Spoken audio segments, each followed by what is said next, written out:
That's my plan. They'll be dragging me in here. Okay.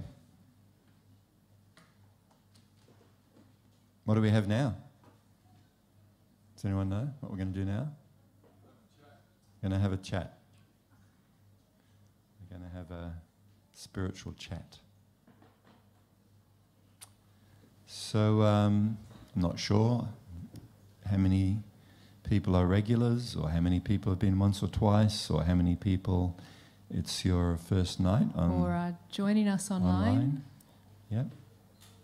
And just while we remember, if it would be very nice if those of you who come here in person and those who are in person watching online, either live, like right now, because we look at the views and that afterwards, and probably the majority of the people who view, our different live streaming kirtans watch after. They're not live. They come and watch afterwards.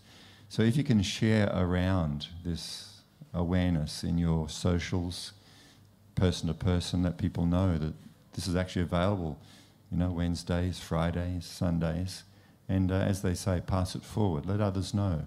Any social groups you're part of, drop a link in a note.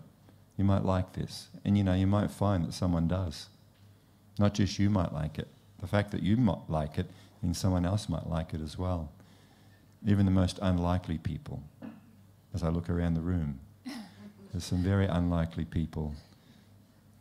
As I look in the mirror, there's some very unlikely people who are here experiencing the beauty of these transcendental sounds and the benefits.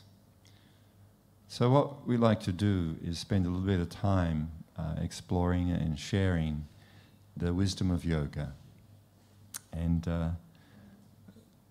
what I try to do, what the purpose is, that I'm coming in a line of spiritual teachers. In other words, what I speak about are not my own ideas. Now, in the world, sometimes that's like, you got to speak your truth, right? Some people talk about speaking your truth. I'm not here to speak my truth. You can get people's opinions anywhere and everywhere, can't we? The world is full of different people's ideas and opinions. And just to add another one to it can just add confusion, trying to work it out. So in this system of yoga, there is what is known as Guru Parampara. Guru means spiritual teacher. Guru actually means, sometimes people think Guru means like someone with a lot of followers or, something like that. But actually Guru means a lover of the Supreme and a lover of all living beings. That's actually what the Sanskrit term guru means. They may be in a woman's body or a man's body, or they may be young or old. They may have any kind of job in the world. It isn't like they have to be connected to some kind of, spiritual institution or anything like that. If someone actually has pure spiritual love for God and therefore for others, such a person is guru. Such a person can actually help others, can influence the lives and the hearts of others. So I'm hearing from my guru, my spiritual teacher. His name is Siddhaswarupananda Paramahamsa. My spiritual master also has a spiritual teacher. His Divine Grace, A.C. Bhaktivedanta Swami Prabhupada. He has his teacher, Bhaktisiddhanta Saraswati Thakur, and so on. So this wisdom, these truths, are being handed down since time immemorial through an unbroken chain of yoga masters, originating with the Supreme Soul, with the Supreme Person, Krishna. So this wisdom that I'm attempting to share is not my own ideas, my own thoughts. It's not my spiritual teacher's thoughts. It's not the teachings of Srila Siddhaswarupananda Paramahamsa in that sense, that he is the source of these teachings. Nor is it Bhaktivedanta Swami. He is not the source of these teachings. In fact, as I said, the original cause, the cause of all causes, Bhagavan Sri Krishna, the cause of all causes, the Supreme Soul, is the source of everything, including that ultimate reality, that absolute truth.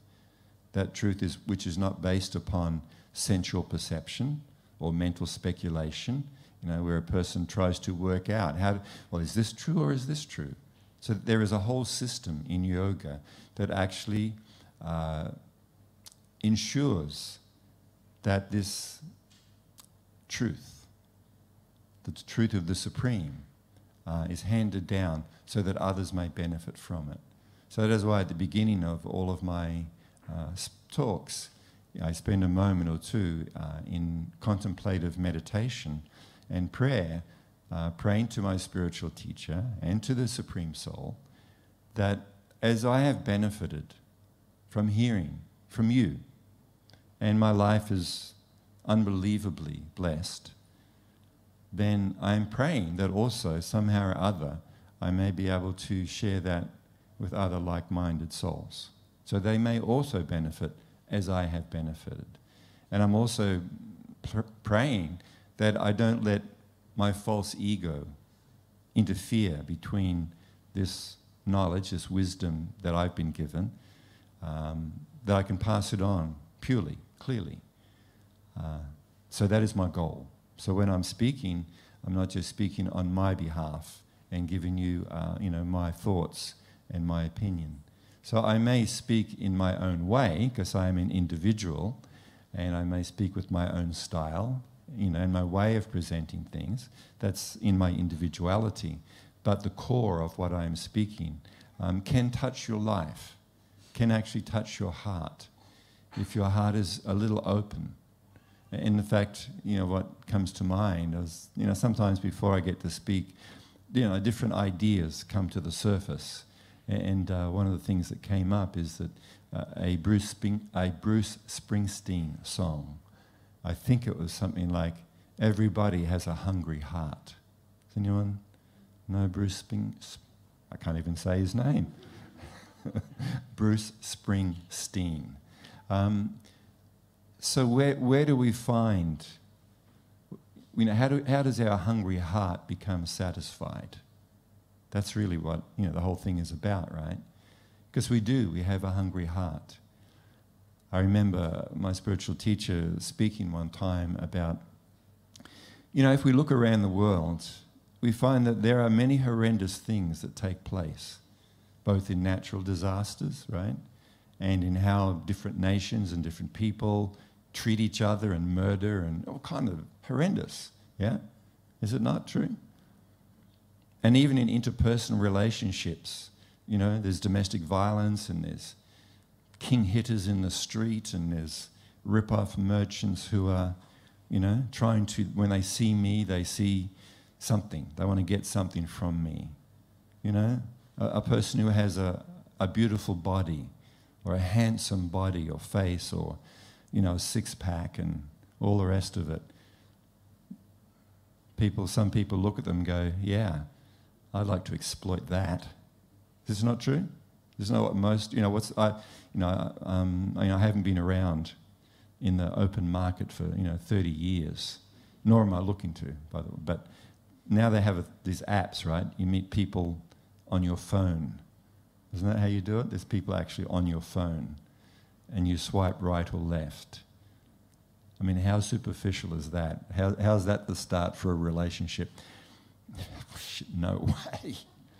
You don't even know the person. You haven't even spoken to them, and you've decided by such a superficial level that, nah, I don't know which is left or right. Come on, who knows? Come on, you got superficial people. Is it is it right or accepting is right or left? Come on, someone. Huh? Are you liars? I know some of you know, and you're just ashamed. Huh? You go right if you accept someone? All right. Either way. From what I've read, let's say swiping left is like, no effing way. Going right is possibly. Something like women swipe left, which is no way, 95% of the time. You would have thought it was guys, right? Guys are much more superficial than women, aren't they? They go, nah, nah, nah, 95% of the time. And guys, 80% of the time go left. So it means they have a higher, their standards are lower. Now, you got to distinguish between the truth and my weirdness. So that part is part of my weirdness, my dad jokes. So this is one place that we try to fill our hungry heart, is in romantic relationships, right? It's this empty heart.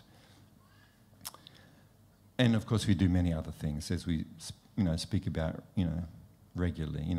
Our phones, going out to see bands, going to see movies, even going to the beach. I'm not putting these things down, don't misunderstand. But this is all part of this hungry heart that we're looking for. So just to connect this idea up, the hungry heart is actually a spiritual hunger. It's not, we use food to try and fill up this spiritual hunger as well, don't you? No, it's don't we. We talked about, you go to the fridge, you open the door. There's nothing different in there than there was this morning, but you're kind of looking for something to fill your hungry heart. You think it's your hungry belly, but your belly's actually not hungry. You've eaten enough. I can tell that by looking around the room as well. We'll edit this part out later. We'll just leave in the good stuff. This is actually a hungry heart. It's not a hungry mouth or a tongue or a belly or a body. It's a hungry heart. And we could, speak about this for a long time. But to connect it up to how I started, these horrendous things that are happening, I don't mean the natural disasters, but I mean how people treat each other, how people exploit each other, etc., abuse each other, etc. My spiritual master has explained, because people wonder, how come? Why are people like this? And he used a very nice example which connects up to this idea of a hungry heart. He said sometimes, you see where people are in a situation where they are physically starving, some refugees, or, I've even heard about in some plane crashes, where they're up in some mountains somewhere and they have nothing to eat. So what do they start eating? They start eating the bodies of the other people, right? They're so hungry. They'll do anything to satisfy that hunger. And also even in places where, someone may have a family, they may have children, and they're literally starving to death. So the parent will even kill or steal from other hungry people so that they can feed themselves or feed their family. Yes? Is this understandable? They're so hungry, they'll actually do whatever they need to do to get a little bit of nourishment because they're dying of starvation. So that's their motivation for doing what they're doing. So he said, similarly, when a person is actually starving, they have a hungry heart, they are starving spiritually because they are not connected to the Supreme. They are not experiencing the wonder and the satisfaction of unconditional spiritual love due to their relationship with Krishna or God. Then they are starving spiritually. And out of this starvation, they are driven to desperate means to try to fulfill this hungry heart, this spiritual starvation. And therefore they will engage in acts which normally a person who is satisfied, who is nourished, will not do. They will not do these things. Is this understandable? That when someone is starving, they have no food, they'll go do whatever they need to do to get food. So similarly, when a person is starving spiritually, they are driven to do so many things to try to fulfill this starvation, this spiritual starvation. Yeah? You can at least consider and see this is actually a fact. So how do we feed this hungry heart? Well, there's only one thing that will feed it, and that is love. That is the only thing that will satisfy. Where is that love to be found? We've looked for it so many places, in so many people, throughout our journey in this life. And each time, they may for a little time, I may feel, yes, I'm being nourished. But somewhere along the line, because they are not the Supreme, and they are not able to satisfy my hunger, it's like if someone gives you, like one crouton, right? And you're starving. Now, of course, that one crouton is going to just give you energy and you'll feel, so much better. But one crouton worth of food is not enough. Gluten-free, of course. That one crouton is not enough to satisfy completely your hunger, is it? Do you think? No. So similarly, when we experience some connection with another spirit soul, another living being, they are giving it because they are also part of the Supreme Soul. And as God is all love, so each one of us is a spark of that love also. But we are like a crouton's worth. And we need a whole feast to satisfy my hungry heart. So when we connect up with someone else in a variety of different kinds of relationships, friends, significant others, parents, children, work colleagues, etc., we are experiencing a little taste. And so there is a little satisfaction of my hungry heart due to this connection with this, rather than saying a crouton, this spark of spiritual love.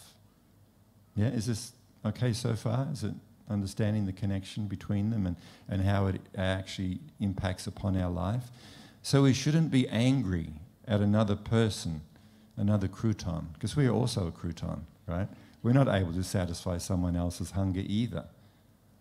So rather than getting angry, at the person who cannot give me the whole feast that I need to satisfy my hungry heart, we should actually be grateful for anyone who shows any kind of affection or care for me, but understanding they cannot satisfy my hungry heart. So therefore I need to connect to that, what could we say, that supply chain, that depot, that unlimited depot of spiritual love. Like, where all the food comes to our supermarkets, right? There's a place where it's all stored. But in this case, Krishna, or God, is the unlimited reservoir of unconditional spiritual love. So by connecting up to this unlimited reservoir of spiritual love, our heart will be satisfied. Because it's unlimited reservoir. And then as our heart becomes satisfied, as our hunger becomes satiated, then we are actually able to share that food with others. So we can truly love someone because we don't need their crouton. I have a whole unlimited supply of what I need, and what I'm experiencing, the nourishment and the strength that I'm getting from that, the satisfaction, then I can actually share more with this other crouton who I know, this packet of croutons, my family, my friends, my associates, and even strangers. I'm actually able to look upon them not with the eye of exploitation or the eye of what am I getting, what can I get out of this situation, out of this person. I actually look upon them and I see they also were starving as I have starved.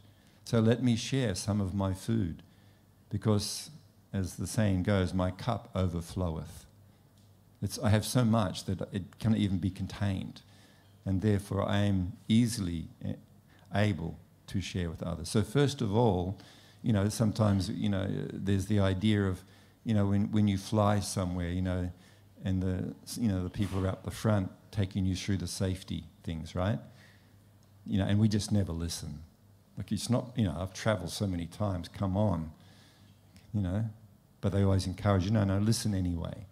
Right, for the 300th time I have to, take a deep breath and, yeah, okay. And one of the things they say is if in the unlikely situation they were about to slam into the ocean, don't worry.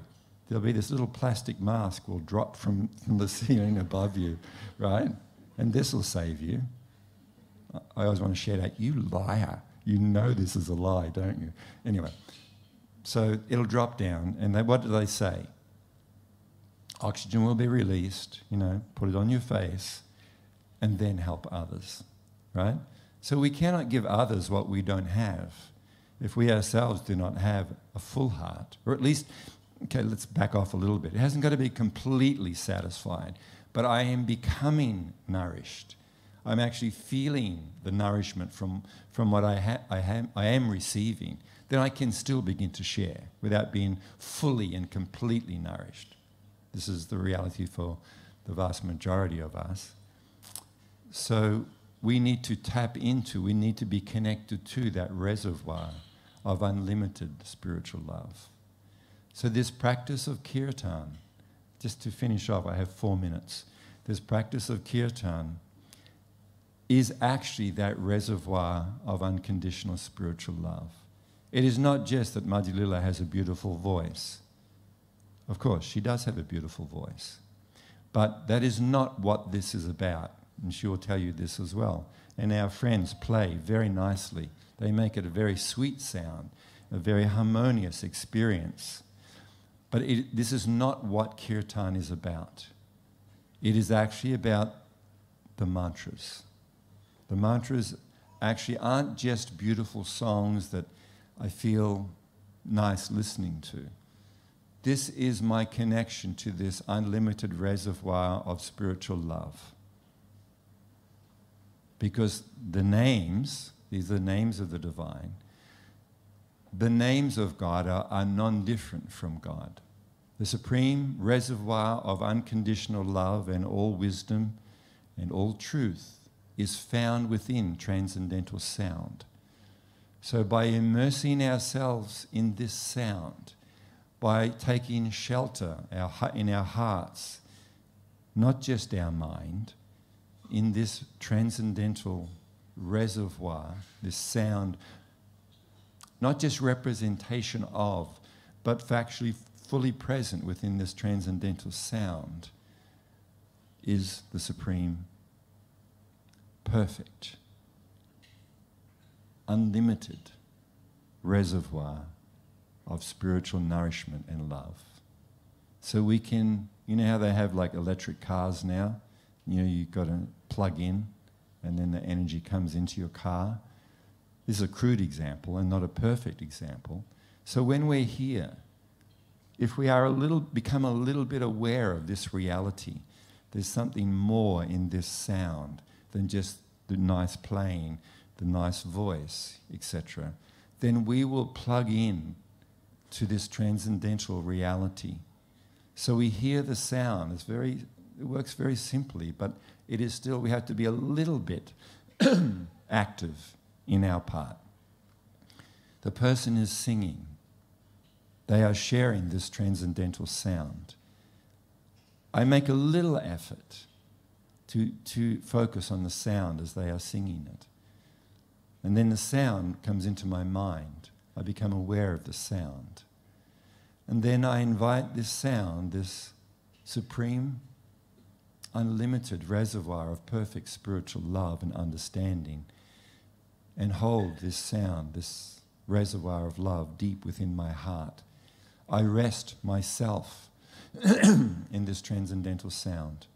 So there is a little bit more. If we want to go there, there is actually another transcendental place that we can go to if we want to in the experience of kirtan. And it's like, again, a crude example. Our battery is running low and we can come and plug in and we can be revived and revitalized by this transcendental sound. And we will feel that. We will feel that experience. But let me also give a little side point here. Even if we don't do that, even if it's very difficult, whether our mind and our week and our day has, it's just, I'm just all over the place. Even just by showing up and even just being the proximity of transcendental sound, the effect will be there. This is the beauty of transcendental sound.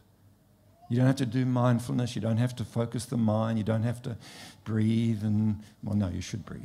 But you don't have to do any special breathing and, hyperventilate and feel all kind of things moving through your body and you start crying, If you notice, sometimes people cry in kirtan. You don't have to do all these shakings and breathings and hyperventilatings because it actually is you, the soul, being touched. You're experiencing a little bit of this transcendental love, and this touches our hearts.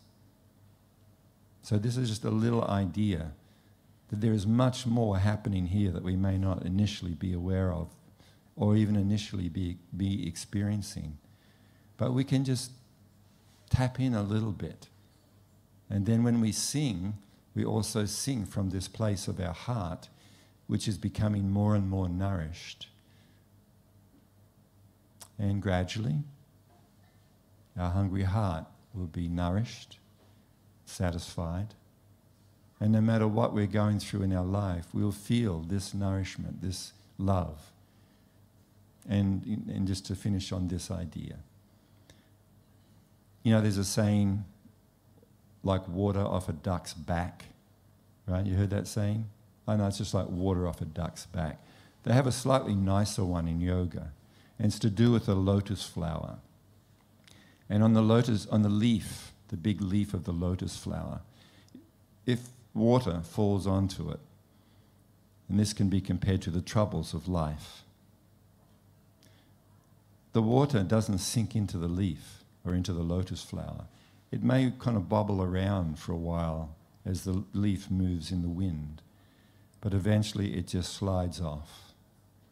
So similarly, we cannot get rid of the bubbles of life, the troubles in this world will always be there. But what we can change is how it impacts upon me. Not through positive thinking, not through affirmation, this or that, or, hyperventilating, breathing really fast and really slow and then holding my breath. And no, this actually won't do it. I may experience something from it, but it won't do what we're talking about here. It won't satisfy my hungry heart. It will roll off because I'm satisfied within myself, because I'm connected with, I'm experiencing yoga, union with this reservoir of unconditional spiritual love. And all of the troubles of life are like water off a lotus leaf. Thank you very much.